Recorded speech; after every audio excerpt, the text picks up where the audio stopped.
আন্তর্জাতিক ক্রিকেটকে বিদায় জানালেও ইন্ডিয়ান প্রিমিয়ার লিগে খেলে যাচ্ছেন মহেন্দ্র সিং ধোনি।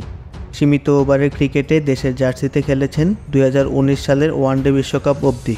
এর এক বছর পর অবসরের কথা সোশ্যাল মিডিয়ায় জানান। টেস্ট ক্রিকেটকে অবশ্য তার অনেক আগেই বিদায় জানিয়েছিলেন মহেন্দ্র সিং ধোনি।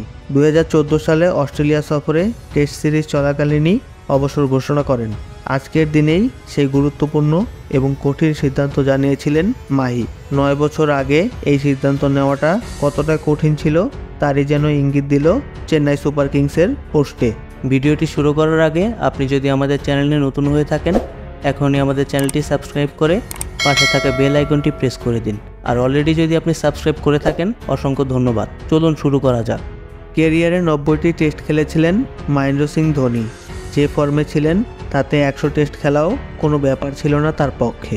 যদিও অস্ট্রেলিয়ার বিরুদ্ধে সিরিজের মাঝেই এমন সিদ্ধান্ত। 90 ম্যাচে 4876 রান করেন মহেন্দ্র সিং ধোনি।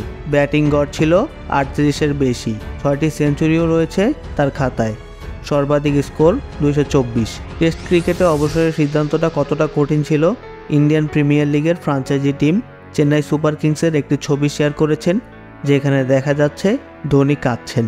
ক্রিকেট মাঠে ধোনির অন্যতম পছন্দের সতীর্থ সুরেশ রায়না। মাঠের বাইরেও তার সঙ্গে রায়নার দারুণ সম্পর্ক।